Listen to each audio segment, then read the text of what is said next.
My 24-year-old granddaughter Haley publicly mocked my wife Eleanor during a company board meeting at Silicon Valley Corp, calling her a dinosaur who doesn't understand modern business in front of 6 venture capitalists and 12 employees, never knowing that my 67-year-old wife was actually the majority shareholder who built the company from a garage startup in 1995 worth exactly $0.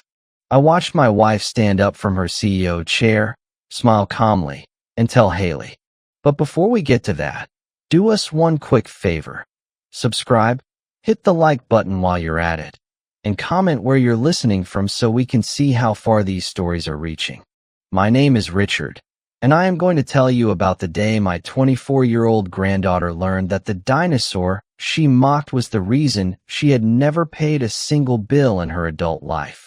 I should start by telling you about the morning of March 14th. I remember it because Eleanor had asked me to pick up her favorite tea from that little shop on California Avenue. She likes the jasmine blend, and they only stock it on Tuesdays. I left our house at 7:15, drove the 11 minutes to the shop, and got there just as they were opening. The young lady at the counter recognized me. She'd been working there for about 2 years. "Mr. Patterson," she said. "The usual?" "Yes, please. And could you make it 2 bags? Eleanor has a long day ahead."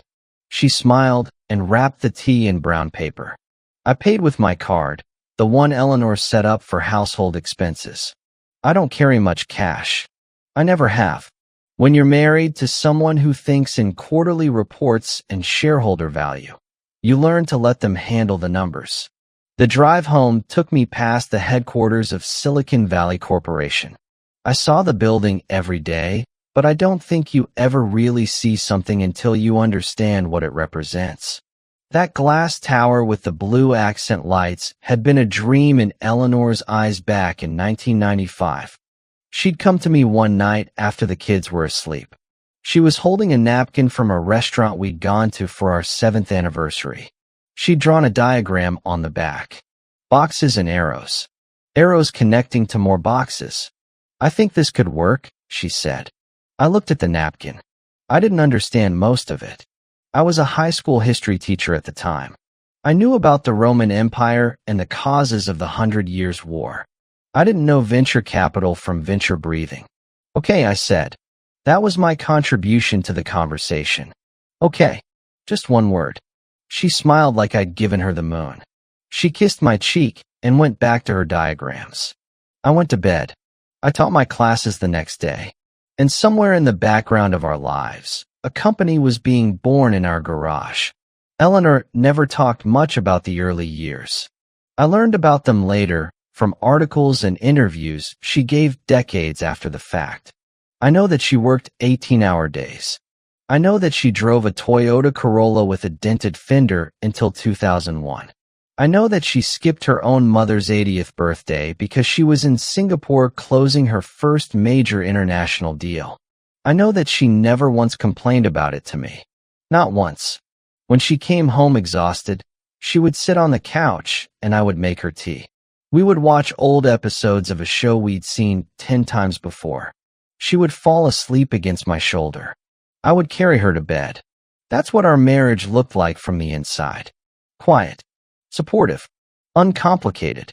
From the outside, I suppose it looked different. Eleanor Patterson, the self-made billionaire who married a schoolteacher.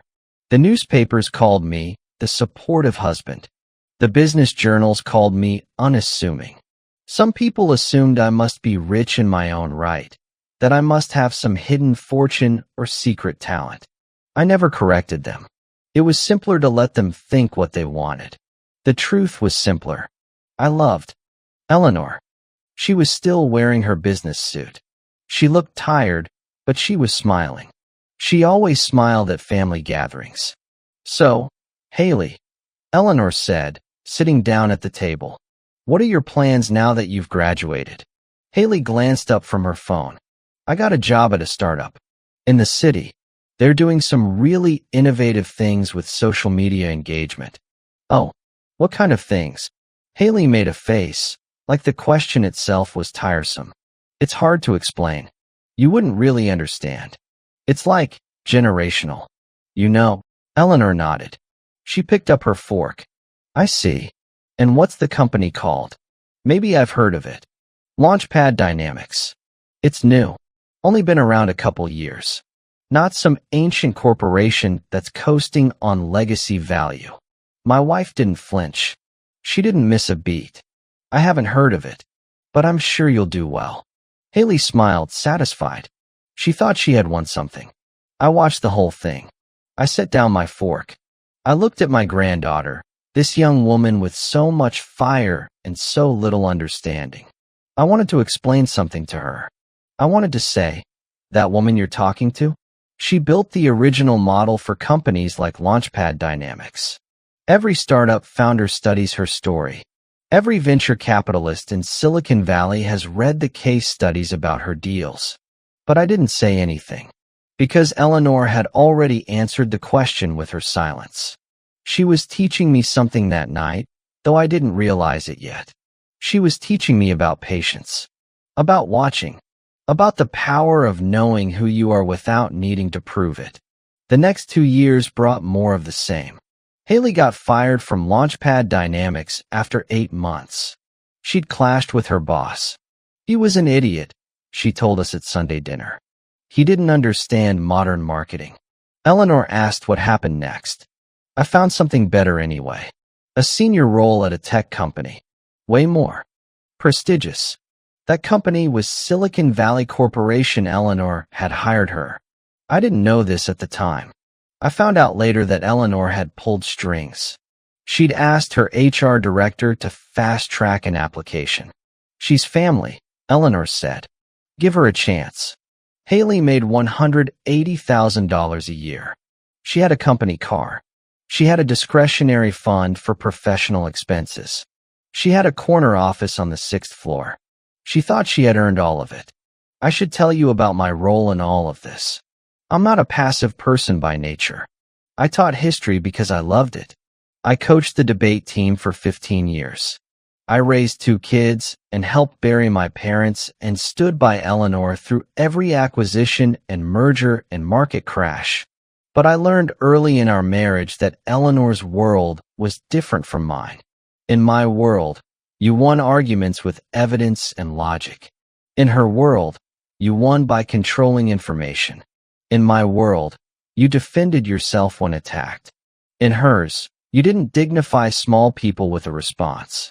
So I watched, and I waited, and I learned. When Haley started making comments at family dinners, I noticed the patterns. When she rolled her eyes at Eleanor's stories about the old days, I noted the timing. When she started talking about outdated business models and dinosaurs who don't adapt, I started keeping a file. I'm a details person. Eleanor says it's one of the things she loves about me. I notice things other people miss. I remember conversations verbatim. I can tell you what someone wore to a meeting 6 months ago and what they said when they thought no one was listening. I started using those skills for a purpose I didn't fully understand yet. The week before the board meeting, Haley was over for dinner. This was in February. She was agitated. She kept checking her phone. She barely touched her food. What's going on? Catherine asked. Nothing. Work stuff. We're preparing for this big presentation. I can't say too much about it. NDA. Eleanor looked up from her plate. What kind of presentation? Haley sighed. Strategic marketing review.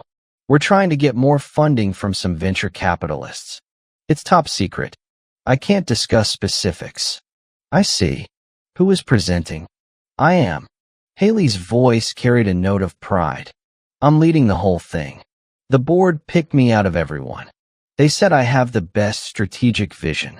Eleanor nodded slowly. That sounds like a great opportunity. It's what I do. I don't know if you'd understand the details. Eleanor smiled. Just a small, quiet smile. I'm looking forward to seeing it. Haley didn't respond. She went back to her phone. I watched my wife. I could see something behind her eyes. It wasn't anger. It was calculation. She was adding up numbers in her head. She was making connections. I didn't ask her about it that night. I didn't ask her about it the next morning. I waited. Earrings. I straightened my tie. Eleanor, I said. Yes. What exactly is happening today? She looked at me. Those gray eyes I'd fallen in love with at a college mixer 46 years ago. You'll see, she said. Just watch. The doors opened. We walked down the hallway. The conference room had glass walls. I could see people inside. 12 employees. 6 venture capitalists in expensive suits. And Haley, standing at the front of the room, her presentation already on the screen. She didn't see us at first. She was talking, gesturing at charts, speaking quickly. And that's why our social media strategy needs complete restructuring. The current approach is backwards. We need to target emotional triggers, not rational ones.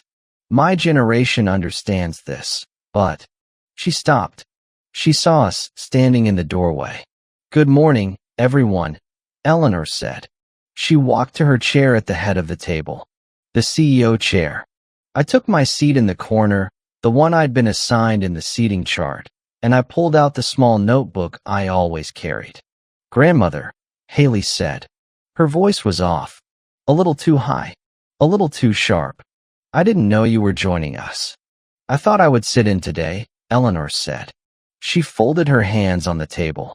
Please, continue. Haley hesitated. I watched the presentation in her eyes, the internal debate about whether to push forward or change course. She decided to push. Anyway, she said, as I was saying, the current marketing strategy at this company is fundamentally broken. It's designed for what my grandmother's generation would understand, mass appeal. But that doesn't work anymore. We need to pivot to emotional engagement. We need to talk to consumers like they're people, not demographics. She clicked to the next slide. And honestly, I think some of the people in this room, she paused. She looked directly at Eleanor. Some of the people in leadership positions, they just don't get it. They think the way they built this company in. She air quoted the words. 1995 is still relevant. But it's not. We're in a new world now. We need new thinking. She smiled. It was the smile of someone who believed they were winning. I know this might be uncomfortable for certain people to hear, she continued. But someone needs to say it. We need to stop listening to dinosaurs who don't understand modern business. The room went very quiet. I wrote something in my notebook. Just one word. Quiet. The stillness before. Eleanor sat perfectly still. She didn't look angry. She looked thoughtful, like she was solving a puzzle. She let the silence stretch for perhaps 10 seconds. Maybe 12. Then she spoke. Thank you, Haley. That was very honest. Haley's smile widened. I just call it like I see it. I'm sure you do. Eleanor stood up. Before we continue, I should probably clarify a few things. She walked around the table. Not to Haley. To the venture capitalists. To the employees. She addressed the room. My name is Eleanor Patterson. I've been coming to this building since 1995. I started this company in my garage with my husband and a credit card maxed out at $8,000. I've sat in this exact conference room for every major decision in the past 31 years. I don't say this to be impressive. I say this because I want everyone in this room to understand something. She paused. She looked at Haley. I am the majority shareholder of this company. I own 51% of the voting stock. Every person in this room, including the venture capitalists, works for me, not the other way around. Haley's face changed. The color drained out of it.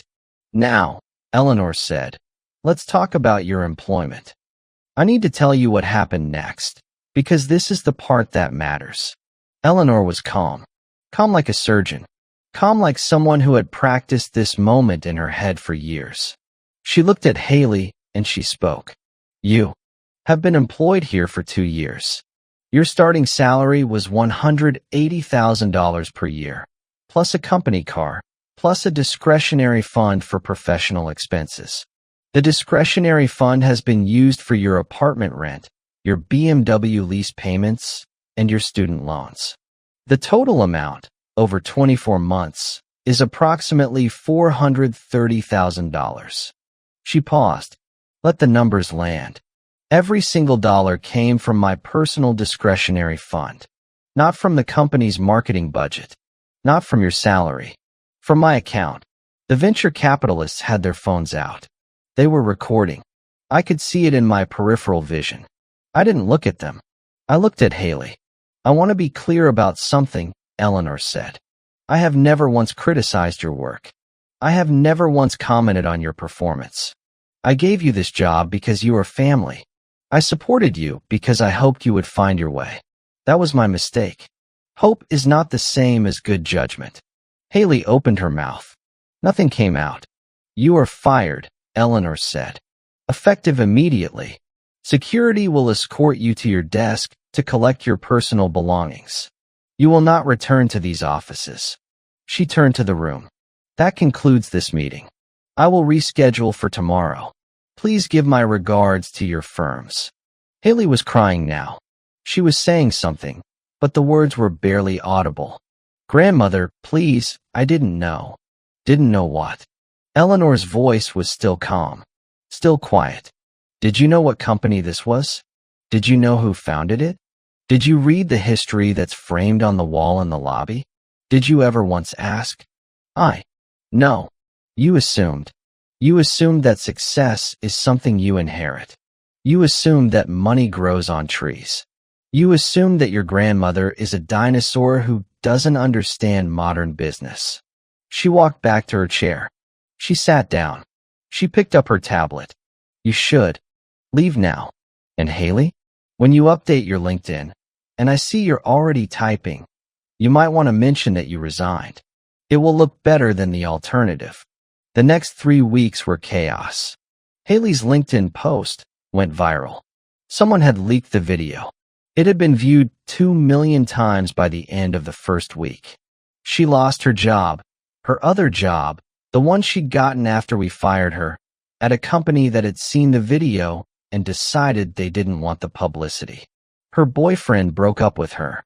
Her friends stopped returning her calls. The BMW was repossessed. The apartment owner sent a notice. Catherine called us every day. She was furious. She called Eleanor a monster. She called me an enabler. She said we had humiliated her daughter on purpose. She humiliated herself, Eleanor said. We just provided the context. You could have told her. You could have explained. You didn't have to do it in front of everyone. She could have asked. She could have shown curiosity. She could have treated her grandmother with basic respect. The phone went silent. Catherine's breathing was heavy. Then, you never told her about the money. No, I didn't. Why? Because I wanted her to find out the hard way. Money without gratitude is poison.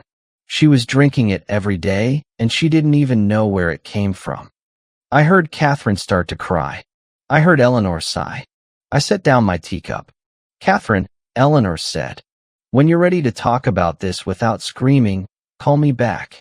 I love you. I just can't help someone who won't be helped. She hung up the phone. I want to tell you about the aftermath, because that's where the story really lives, in the quiet moments after the explosion. 3 months after the meeting, Haley got a job. It was an entry-level position at a small marketing firm. The pay was $45,000 a year. She had to take the bus. She had to share an apartment with 2 roommates. She called us on her birthday. Eleanor answered. Hello. Grandmother. A pause. I wanted to apologize. For everything. Eleanor was quiet for a moment. I'm listening. I didn't know. I didn't understand. I thought you were just rich. I didn't know what you built. I didn't know about the garage. I didn't know about the years. I didn't know about what you sacrificed. You could have asked. I know. I was stupid. I was arrogant. I thought I knew everything. What do you want, Haley? I want to start over. I want to learn. Her voice cracked. I want to be someone you can be proud of. Eleanor looked at me. We were sitting on our couch, the same couch where she'd fallen asleep 1,000 times. I nodded. If you want to learn, Eleanor said, "Come to my office next Tuesday. 10 o'clock. We're starting a mentorship program. I'll see if there's a spot." "Thank you. Thank you so much." "Don't thank me yet. I haven't said I'd do it yet. I'm saying I'll consider it." "That's all you get for now." The call ended. Eleanor set down her phone. She leaned against my shoulder. "Do you think she changed?" I asked. "I don't know. Maybe. Maybe not. People don't change fast. They change slow, if they change at all. You're still going to give her a chance, though. She has my eyes. My stubbornness. That's dangerous, but it's also useful. If she can learn to channel it right." She trailed off. "She'll be formidable.